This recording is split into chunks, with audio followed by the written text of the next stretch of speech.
నిన్న జగన్మోహన్ రెడ్డి ఏదైతే వైఎస్ఆర్సీపీ ఆవిర్భావ దినోత్సవ సందర్భంగా చేసిన వ్యాఖ్యలు, ఇది ప్రజా ఉద్యమాల నుంచి పుట్టిన పార్టీ అంటూ ఆయన చేసిన వ్యాఖ్యలు కరెక్టే అనుకోవచ్చు అంటారా? నిజంగానే ప్రజా ఉద్యమాల నుంచి ప్రజల కోసం పుట్టిన పార్టీ అయినా వైసీపీ అనుకోవచ్చు అంటారా? ముందుగా అందరికీ నమస్కారం అండి.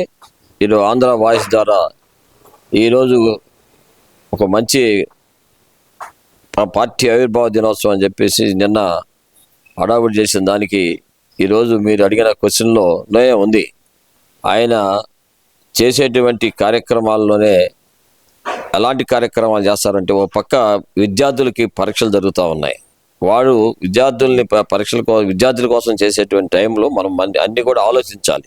వాళ్ళు పరీక్షలు చెడగొట్టి వారి ఏదో బెనిఫిట్ కోసం చేస్తున్నాడా, లేకపోతే పిల్లలు ఎవరు కూడా చదువుకోకూడదనే ఉద్దేశంతో చేస్తున్నాడు. ఇప్పుడే మన విద్యాశాఖ మంత్రి నారా లోకేష్ గారు కూడా చెప్తా ఉన్నారు, కొన్ని లక్షల మంది డ్రాపర్స్ ఉన్నారని. అంటే ఆయన ఒక వెంకయ్యనాయుడు చూపించి వాళ్ళ మనవడు ఇంగ్లీష్ మీడియం చదువుతున్నాడు కదా, చంద్రబాబు నాయుడు మనవడు ఇంగ్లీష్ మీడియం చదువుతున్నాడు కదా అని ఊరిక డైలాగులు చెప్పి పేద ప్రజలందరినీ కూడా విద్యకు దూరం చేసినటువంటి గొప్ప చరిత్రాత్మకమైనటువంటి జగన్మోహన్ రెడ్డి అసలు ఇలాంటి కార్యక్రమాలు చేసేదానికి అర్హత లేదని చెప్పి నేను చెప్తున్నా. ఎందుకంటే ఆయన ఎవ్వరు ఏం చెప్పినా మారడు, ఆయన పాలసీ అది.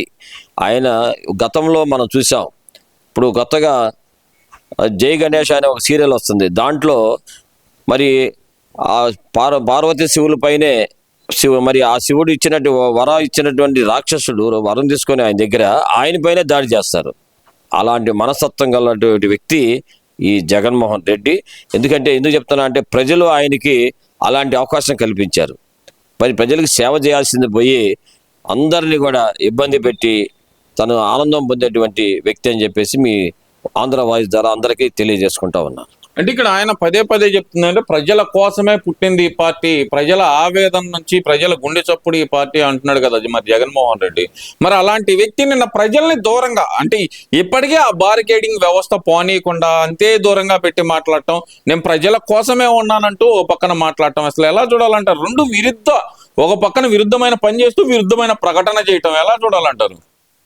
ఇది రాక్షస జాతి అండి. ఎలా చూద్దాం, ఎలా మీకు చెప్పాలి, మాకు కూడా చెప్పాలంటే బాధగా ఉంది. ఎందుకంటే పొద్దాక అలాంటి వ్యక్తుల గురించి చెప్పడం కూడా ప్రజల్లో కొంతమంది ప్రజలు దీన్ని చెడుగా కూడా చెడు ప్రవర్తించే వాళ్ళు కొంతమంది దీన్ని ఆసరాగా కూడా తీసుకునే అవకాశం ఉంది.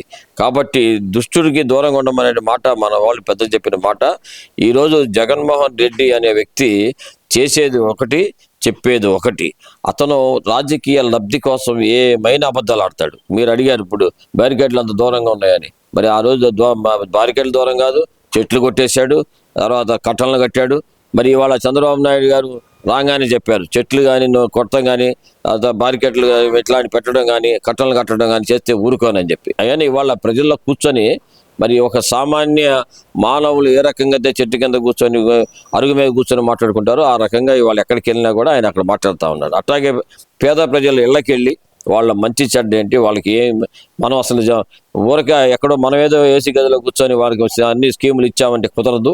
అసలు ఆ స్కీమ్ వెళ్తుందా లేదా అన్ని కూడా తను ప్రతి ఇంటికి వెళ్ళి చూసి మరి సంతృప్తి పొందుతున్నాడు. ఏదైనా తప్పులు ఉన్నట్లయితే వెంటనే సరి చేయటం, లేదంటే అక్కడ లోపాలు ఉంటే వెంటనే వారికి శాంక్షన్ చేయటం కూడా, మరి ఇల్లు లేనట్టు వారికి ఇల్లు ఇవ్వటం, అలాంటివి కూడా చేసినటువంటి వ్యక్తి. వాళ్ళ మంచి ముఖ్యమంత్రి మనకు ఉన్నాడు. కాబట్టి ఇలాంటి చెడుని మాత్రం ఎక్కువగా డిస్కస్ చేయడం కూడా మంచిది కాదని చెప్పేసి తెలియజేసుకుంటా ఉన్నాం. ఒకవైపు చూస్తే కనుక మరి జగన్మోహన్ రెడ్డిని ఏదైతే కేసీఆర్ని ఆదర్శంగా తీసుకొని జగన్మోహన్ రెడ్డి ఏదైతే పరిపాలన చేశారో, మరి ఈ రోజు కేసీఆర్ అసెంబ్లీకి వచ్చారు. మరి జగన్మోహన్ రెడ్డి అసెంబ్లీకి వెళ్తారంటారా? మాట తప్పని వీరుడు అని చెప్పి ఒక పక్కన పొగిడించుకుంటున్నారు కదా, ఢిల్లీని ఎదిరించిన సూర్యుడు అని. పెద్ద జోక్ అండి మీరు వేసింది. ఎందుకంటే కేసీఆర్ అప్పుడు కేసీఆర్ కొంత తెలుసుకొని తన పని అంటే తను ముందుకెళ్ళేటువంటి పరివర్తన చెందినటువంటి వ్యక్తి అతను, కొంత గొప్ప.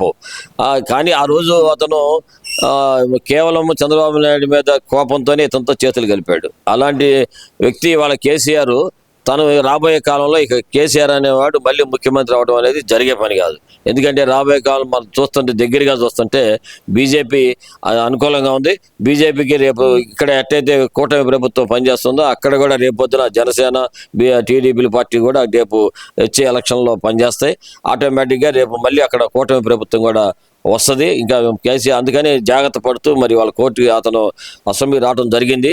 కాబట్టి ఈ జగన్మోహన్ రెడ్డి అనే వ్యక్తి మారటం అనేది జరిగే పని కాదు. అది మీరు పాపం కేవలం ఆంధ్ర వాయిస్ వారి కోరిక తప్ప ఆయన చచ్చినా మారడు. కాబట్టి అలాంటి వ్యక్తి ఈ ప్రపంచంలో ఉండటమే మనకి పెద్ద నేరం. ఎందుకు చూసాం నిన్న వాడు చేసిన ధర్నాలో ఒక్కడైనా సరే విద్యార్థి కానీ చదువుకున్న వ్యక్తి కానీ మంచితనంగా ఉండే వ్యక్తులు ఎవరు ఉన్నారేమో అని చెప్పేసి నేను కలెక్టర్ ఆఫీస్ దగ్గర ఉండి మామూలుగా కూడా దగ్గరుండి అంత పరిశీలిస్తే వాళ్ళందరూ కూడా పేమెంట్ ఇచ్చారు. పేమెంట్ ఇచ్చిన వాళ్ళే కాకుండా పేమెంట్లో కూడా నేరస్తులు, మరి వాడంతా కూడా నేరాలు చేసేటువంటి వ్యక్తులు ఎక్కువ మంది అక్కడ ఉండటం కనపడుతుంది. ధర్నా ముసుగులో అల్లర్లకు ఏమన్నా ప్లాన్ చేశారనుకోవచ్చు అంటారా? ఎందుకంటే నిన్న దాదాపు ట్రాఫిక్ కానిస్టేబుల్ ని కలెక్టరేట్ దగ్గర ఫ్లైఓవర్ మీద ట్రాఫిక్ కానిస్టేబుల్ ను కొట్టడం కానీ, లేదంటే పోలీస్ స్టేషన్ ఏదైతే కలెక్టరేట్ ముందల పోలీసుల మీద దూకుడుగా ప్రవర్తించడం కానీ, ఇదంతా చూస్తుంటే కనుక అల్లర్లకు ఏమన్నా ప్లాన్ చేశారనుకోవచ్చు అంటారా? మరి ఇంతకుముందు గతంలో కూడా మీరు చూశారు, కొంతమంది వాళ్ళ తరపున ఉన్నటువంటి ఎమ్మెల్యేలు కానీ మరి మాజీ ఎమ్మెల్యేలు కానీ వాళ్ళు మాట్లాడిన విధానం కూడా మనకు తెలుసు. వాళ్ళు కేవలం ఏదో ఒకటి దీన్ని అడ్డం పెట్టుకొని గొడవలు చేయడం కోసం మరి పోలీసు వాళ్ళని కొడితే ఆటోమేటిక్గా వాళ్ళు తిరిగి మరి లా అండ్ ఆర్డర్ ప్రాబ్లం ఉంది కాబట్టి అవసరమైతే కాల్పులు కూడా జరిగే పరిస్థితి ఉంది. దానివల్ల ఏం చెప్తారు, మరి అరాచకం జరగడం కోసం ఎక్కువగా ప్రయత్నిస్తారు. ఇలాంటి వాళ్ళు చేసేటువంటి అరాచకాలకి ప్రభుత్వం కూడా ఎప్పటికప్పుడు అప్రమత్తతగా ఉంటుంది. కాబట్టి మనం అందరం కూడా ఎవరో ఒకళ్ళిద్దరు పోలీస్ ఆఫీసర్ తప్పు చేసిన మాత్రం అందరిని వ్యవస్థ అంతా కూడా అనాల్సిన పని లేదు. పోలీస్ వ్యవస్థ చక్కగా పనిచేస్తుంది. రాబోయే కాలంలో ఇలా రౌడీ షీటర్లు ఎవరెవరు ఉన్నారో వాళ్ళందరినీ కూడా నిన్న మరి వీడియో తీసుంటారు. ఆ వీడియో ద్వారా ఐడెంటిఫై చేస్తారు, వారికి తగిన బుద్ధి చెప్తారు. కాబట్టి వాళ్ళ ఎవరిని వదిలిపెట్టే పరిస్థితి ఉండదు. అంటే ఇక్కడ మనకేంటంటే స్లో మూమెంట్, సినిమాలో కనుక స్లో మూమెంట్ ఎలా ఉంటుందో అలా ఉంటుంది చంద్రబాబు పరిపాలనలో లా అండ్ ఆర్డర్ విషయంలో. కాబట్టి మనం అందరం కూడా తొందరపడి భయపడాల్సిన ఆవశ్యకత లేదు. మరి రాబోయే కాలంలో ఈ జగన్మోహన్ రెడ్డి అనే వ్యక్తిని మనం తిరిగి మరలా ముఖ్యమంత్రిగా చూసే పరిస్థితి ఎట్టి పరిస్థితి ఉండదు. అసలు ఆ పార్టీయే ఉండదు.